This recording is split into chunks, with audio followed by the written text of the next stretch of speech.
On this edition for Saturday, May 16th, states ease into reopening. COVID-19 presents new hurdles in Florida for a voter restoration victory. And a rare visit to one of the most remote places on Earth, the Rose Atoll, where scientists are watching for signs of climate change. Next on PBS NewsHour Weekend. PBS NewsHour Weekend is made possible by Bernard and Irene Schwartz, Sue and Edgar Wachenheim III, the Cheryl and Philip Milstein family, the JPB Foundation, Rosalind P. Walter, Barbara Hope Zuckerberg, Charles Rosenblum. We try to live in the moment to not miss what's right in front of us. At Mutual of America, we believe taking care of tomorrow can help you make the most of today. Mutual of America Financial Group, retirement services and investments. Additional support has been provided by the Corporation for Public Broadcasting, a private corporation funded by the American people, and by contributions to your PBS station from viewers like you. Thank you. Good evening and thanks for joining us. More than 2/3 of states are now allowing reopenings after weeks of orders to stay at home and to close businesses in order to contain the COVID-19 outbreak. It's the first round in a new phase. Public health officials are worrying the coronavirus may resurge. Many government and business leaders are hoping it can be held at bay while the economy begins its recovery. A vaccine is months away at best. Testing and contact tracing are ramping up, but still limited. Let's get started with today's top news. A massive new spending bill narrowly passed in the House of Representatives last night, setting up a battle with the Senate and President Trump. The HEROES bill is passed. Democrats and one Republican voted to authorize $3 trillion in additional COVID-19 financial aid. The Republican majority in the Senate is opposed, and President Trump said he will veto the bill in its current form if it reaches his desk. And before leaving last night, the House also approved a rules change that means members may now cast votes from home. Proxy voting will allow a representative who is present to bring as many as 10 other members' votes to the floor. Late last night, President Trump removed State Department Inspector General Steve Linick from his job, replacing him with an ally of Vice President Mike Pence. Linick was an appointee of President Barack Obama. President Trump has replaced several federal IGs in the last few months. Democrats called Linick's ouster outrageous, and they accused the president of retaliating against the Inspector General for opening an unspecified investigation into Secretary of State Mike Pompeo. Retail sales are collapsing during the pandemic, and another national chain, JCPenney, filed for Chapter 11 bankruptcy late yesterday. The 118-year-old company said it will close some stores in phases and will announce more details in the coming weeks. Neiman Marcus, J. Crew, and Stage Stores have also filed for bankruptcy in the past few weeks. Coronavirus cases are still rising in the United States. There are now more than 1.4 million confirmed cases and close to 88,000 deaths. States are allowing reopenings using different plans. Barbershops and salons are open in Texas. Gyms will open there on Monday. In parts of New York State and Ohio, restaurants and other businesses are reopening with restrictions. But in New York City, where more than 27,000 people have died from COVID-19, a strict stay-at-home order remains until at least June 13th. With summer right around the corner, New Jersey announced this week that beaches would be open by Memorial Day weekend, with some restrictions. The openings are weeks behind other coastal states like Georgia and Florida, but as one of the states hardest hit by the COVID-19 pandemic, local officials say they are proceeding cautiously. At exactly 10 a.m. yesterday, barriers that had been blocking the boardwalk and beach in Seaside Heights, New Jersey, were pushed aside. An announcement made it official. These beaches are now officially open. Once again, these beaches are now officially open. It's a sign that things are returning to normal in this quintessential Jersey Shore town. Sort of. We're looking to see how we do with the social distance, and that's going to be our test today. Tony Vaz is the mayor of Seaside Heights. After nearly 2 months of being closed because of COVID-19, visitors can now walk and ride bikes on the boardwalk, provided they heed the rule of 6 feet between groups of people. On the beach, there's no swimming or sunbathing, but the public can walk, fish, and even surf. Mayor Vaz says it's just the first phase of Seaside Heights' reopening. I'm optimistic that this is a good first step. Obviously, I would love to see everything open. I would love to see us swimming and so forth, but we have to recognize that we have to take this in steps. Seaside Heights is one of more than 36 communities along the Jersey Shore, grappling with how best to reopen. In neighboring Seaside Park, beaches are already open to sunbathers, provided beachgoers keep their distance. But by Memorial Day weekend, all beaches in New Jersey will be open. On Thursday, Governor Phil Murphy officially gave the go-ahead and issued statewide guidance. We want everyone to have fun, but we need everyone to be safe. To accomplish both, we will be requiring restrictions on how many beachgoers may be allowed on any beach or lakefront. And the social distancing we've been practicing in our hometowns will be extended to our beaches. Here in Seaside Heights, many are bracing for a summer season unlike any other.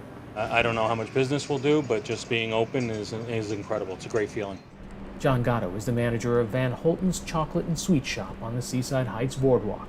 He opened up today for takeout only. I mean, we are open year-round, but our big months are June, July, and August, and those are the big months. Only restaurants and food vendors have the go-ahead to open. Many attractions on the boardwalk remain closed, including Amusement Park Casino Pier, and there's no timeline on when businesses like this may be allowed to open.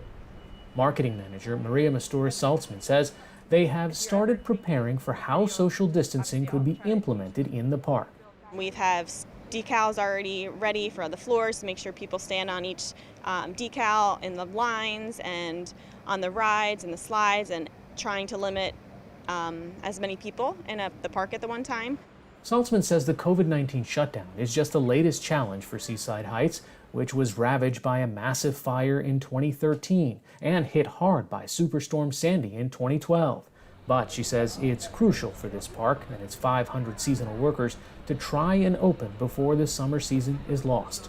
Yeah, unfortunately, we're not essential. However, tourism brings money to New Jersey, so we are essential in bringing the economy back to New Jersey. So hopefully the governor sees that and we're able to open sooner than later. In a report released earlier this month, the New Jersey State Tourism Board estimates that tourism spending will drop this year by about a third because of COVID-19. But that's only if things get back to normal in June. But for some people out on this first day, the reopening might be coming too soon. Selena Hernandez got takeout from a favorite boardwalk food stand when she saw it was unexpectedly open yesterday. But she worries that the social distancing being practiced today may not be possible if crowds come for Memorial Day. It's going to be packed, and I know for a fact. Everybody's been waiting for this day, and now that this day came sooner than what we expected, it's just going to be a madhouse at this point. Seaside Heights has in the past had a reputation for some outlandish behavior. It was, after all, the setting for MTV's infamous Jersey Shore reality show. 1 minute you got 3 girls in the jacuzzi, next minute somebody's in jail, and you have to bail them out. That's what happens down at the shore. But Mayor Tony Vaz says he's confident that this community can meet the challenge of social distancing. If we just obey the rules, you know, you got to stop at a stoplight. That's a rule. So you know if it's social distancing now, social distancing. If you know it's another mandate, follow it. I'm an optimist. It has to get better. I don't have the magical number when, but it will get better.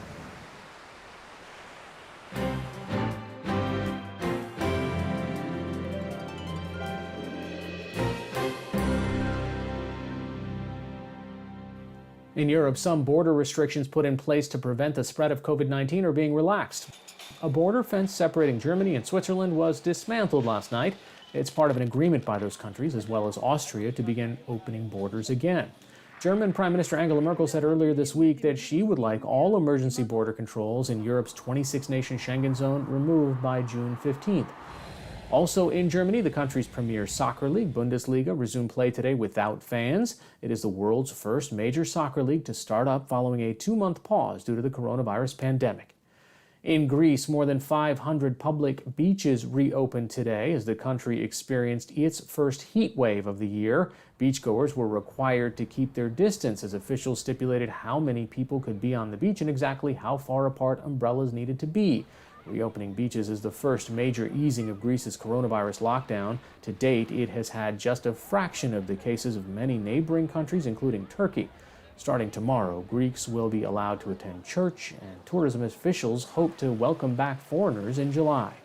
Brazil's health minister resigned last night after just 1 month on the job. The shakeup comes as the number of coronavirus infections in Brazil continues to rise. Nelson Taisha did not provide a reason for his resignation, but it came just a day after Brazilian President Jair Bolsonaro pressured him to accept the use of chloroquine to treat COVID-19 patients. The drug, which is used to treat malaria, has been praised as a therapeutic for the new disease by Bolsonaro and President Trump, though it lacks scientific support. Brazil has become an epicenter of the coronavirus outbreak, setting daily records for infections each of the last 3 days. On Friday, the health ministry confirmed more than 15,000 new infections, despite relatively low rates of testing.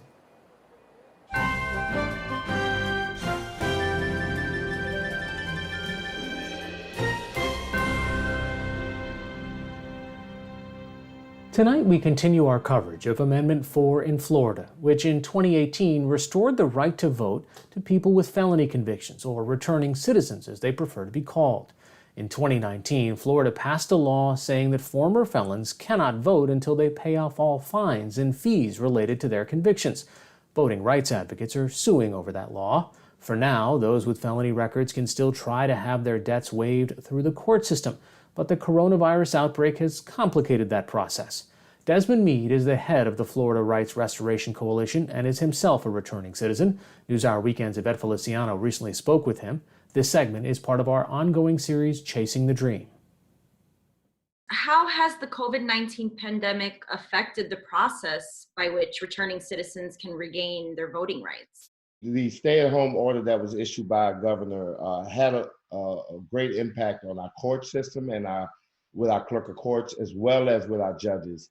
Immediately after the stay-at-home order was issued, we had courts that were shutting down and that they were only open for like essential cases.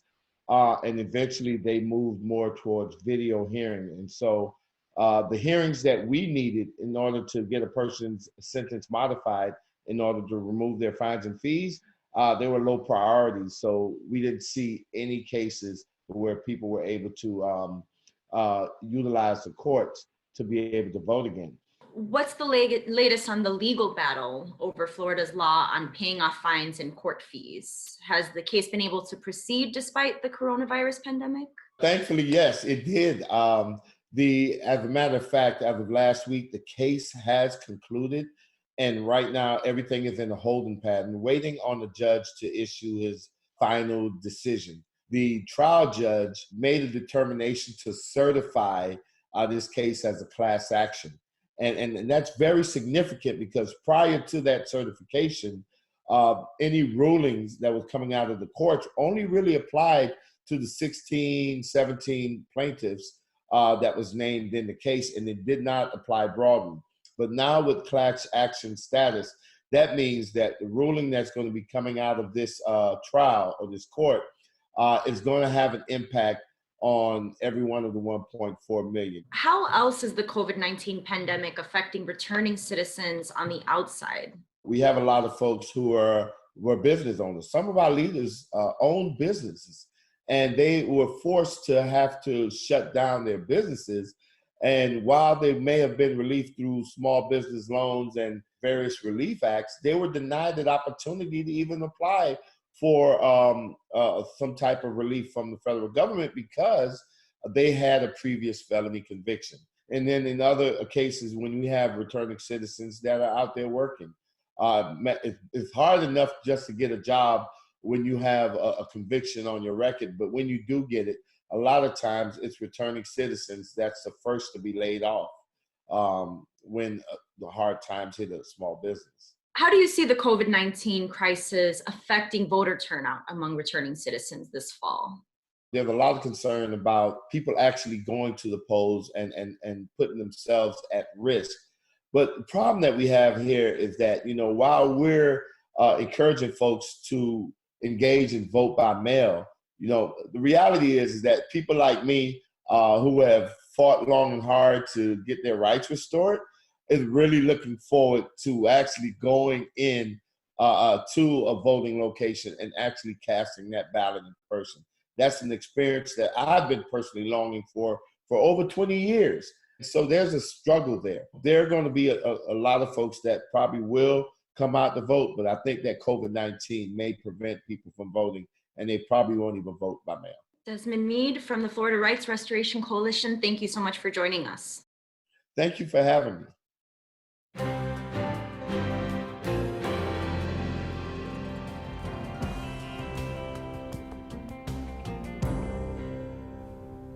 There's general agreement that one of the biggest impacts from climate change will be on the coastal regions and islands that coexist with the seas. Islands like a tiny speck of a place in the equatorial Pacific called Rose Atoll in the U.S.-administered territory of American Samoa. It is a place few humans have ever set foot, now a protected sanctuary for dozens of wildlife species that have rested and nested and raised their young there for generations. As part of our Samoan Islands Shifting Tides series, special correspondent Mike Taibbi joined a team from the Department of Fish and Wildlife Service to see how Rose is doing, and might do in the near and distant future as climate change marches on. Reporting for this story is supported by Pacific Islanders and Communications. Approaching Rose Atoll, it doesn't look like an island really, more like a faint smudge on the horizon, not much to it at all. But then you enter the lagoon through a narrow opening in the surrounding reef. You make out some trees. You notice the green sea turtles weighing hundreds of pounds lolling or coupling in the waters around your boat. And then you see and hear this. It is an incessant riot of sound and a dizzying sight. Tens of thousands of birds, perhaps 100,000 or more on some days, circling or diving or traveling to and from their foraging expeditions so they can feed the next generation. So here, these clothes have already been frozen and they're sealed. Before we embarked on our trip to Rose, we were briefed by host Brian Peck, a U.S. Fish and Wildlife Environmental Management Specialist who's been one of the most frequent human visitors to one of the least visited places on the planet. The risk, as with the quarantine clothes and freezing that we try and prevent, is the introduction of an invasive species. In this case, quarantine, meaning clothes we've kept in a freezer for at least 48 hours to kill off any invasive species. How do we know that we're not carrying some sort of bacteria in our hair, on our body? Bacteria, that's hard to prevent against. Yeah. We're really concerned about seeds, and that's why we bring new clothes out to Rose, and then insects, and that's why we freeze them.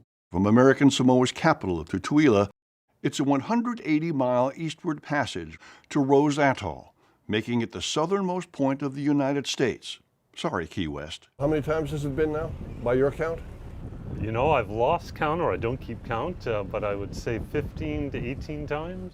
And each time, whether accompanied by other scientists or experts, or by educators and students, or journalists, he has his assembled team take Rose's temperature, literally and figuratively. I was so shocked when Brian emailed me that I got the spot to come here, so I was pretty excited. Avepepa Fua, she goes by Ave, a marine science student at American Samoa Community College and an aspiring marine biologist, helps them set temperature loggers in the warming lagoon waters and on land as well. Snorkeling outside the channel was pretty amazing. I've never seen so much CCA, crustal coralline algae. That coralline algae gives the coral reef its distinctive rose hue and the island its name.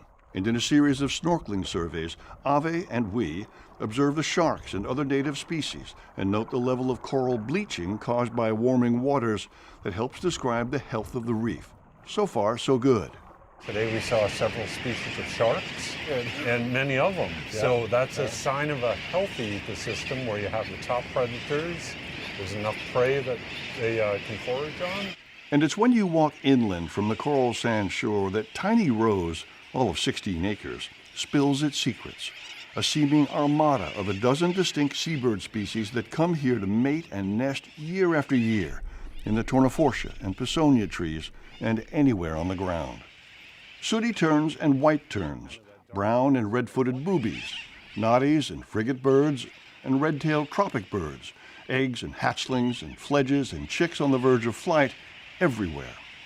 Tiny place, tiny reef, but it's critical for this entire region of the South Central Pacific Ocean. Within American Samoa, over 90% of the seabirds nest here on Rose Island. 16 acres, 90% of the birds. And every visit, there are the tracks that Peck follows from the water's edge a few yards into the vegetation, where another female green turtle has returned to lay her eggs. This turtle went up. I think there's a turtle up there. This one, surprisingly, before the sun's gone down. Peck's process kicks in, painting a nail-polished name tag on her shell, measuring her size, and making sure she has a flipper tag to track her migratory pattern.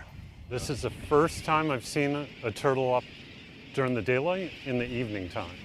These turtles usually cover about 1,000 miles and several years before they return to Rose to nest again, undisturbed, like the birds above. It's great habitat, it's protected. The birds are nesting, the sea turtles are nesting, so it's, you know, the species are doing their thing. No humans that live here, there's no predators here, so that's rare to have an intact entire habitat. But there are always threats. At one point, rats were a destructive invasive species on this island. That is, until the Fish and Wildlife Service finally eradicated them in 1993. Today, it's a population of ants that transport tiny aphid-like insects called scale insects that suck the sap from the leaves of the Pisonia tree. You can see the tiny ants that are tending the scales. These tiny invaders pose a real danger to the tree that's favored by many nesting bird species here. You can see these leaves are just completely infested. And the few coconut palms on the island, of no use to birds looking to rest or nest, are also a threat to choke off the more useful trees on Rose. So, part of Peck's extensive to-do list for each visit, to clear away any palm saplings and to kill off the adults. Then, on each circuit of the island, he collects the man-made flotsam and jetsam that will wash up on any shore, even here. And he positions motion-activated cameras to record wildlife events, or even the arrival of any unannounced visitor who ignores the warning billboard or comes ashore in an emergency. It is a remote place. Very few people will ever come here. Or should ever come here. Or should ever come here. Or in the not-too-distant future, might find there's no island to come to. Last year, the UN's Intergovernmental Panel on Climate Change, the IPCC, updated the dire projections in its oceans report that low-lying islands and coasts are uniquely threatened by an accelerating cocktail of measurable threats: warming and rising oceans, ocean acidification, and more frequent and more intense storms. Given the IPCC projections on the impact of climate change, it makes sense that a laboratory called Rose would be an ideal place to measure those effects. At its highest point, Rose is only about 10 feet above sea level, putting it right in climate change's wheelhouse. Peck's own surveys have confirmed significant changes in the shape and topography of the island, especially following extreme sea level events like the cyclone that hit in 2016. Even during our stay, when we slept in tents and had minimal gear, a couple of short but powerful squalls, weather events now more frequent and intense, scraped the island and collapsed one tent and the canopies that protected our equipment. How much of a priority is it to protect the vegetation here when severe weather events can wipe it all out in a day? Oh, it's absolute priority of just having the native trees and shrubs. And they're resilient, you know, if the stressors, if we can control the scale insects, you know, they'll be able to, they've evolved with storm events, so they'll be able to withstand that. Some might die, but then they'll regrow. And the birds keep coming back in. And the birds are able to rebound too. Nature has proven that it can overwhelm the best levels of protection and management. And according to the IPCC, the pace of seawater rise is already twice this century what it was all of the last full century. Since our visit last fall, Brian Peck has been back to Rose twice to monitor the sea turtles and the coral reefs. In March, he did find that increased water temperatures have caused minor bleaching to the corals. For now, though, Rose Atoll remains teeming with life, as it has been since humans first saw it. Alive and essential, but never more fragile. To get a special 360-degree view from the island and a behind-the-scenes look from our trip, go to pbs.org/newshour or visit our Facebook page. That's all for this edition of PBS NewsHour Weekend. For the latest news updates, visit pbs.org/newshour. I'm Hari Srinivasan. Thanks for watching. Stay healthy and have a good night.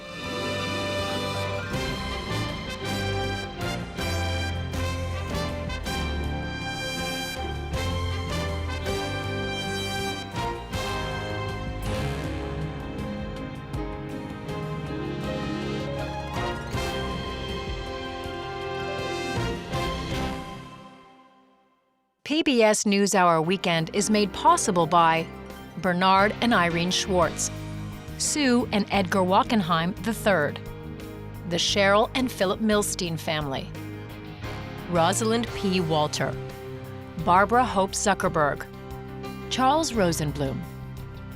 We try to live in the moment to not miss what's right in front of us. At Mutual of America, we believe taking care of tomorrow can help you make the most of today. Mutual of America Financial Group, retirement services and investments. When it comes to wireless, Consumer Cellular gives its customers the choice. Our no-contract plans give you as much or as little talk, text, and data as you want. And our U.S.-based customer service team is on hand to help. To learn more, go to consumercellular.tv. Additional support has been provided by the Corporation for Public Broadcasting, a private corporation funded by the American people, and by contributions to your PBS station from viewers like you. Thank you.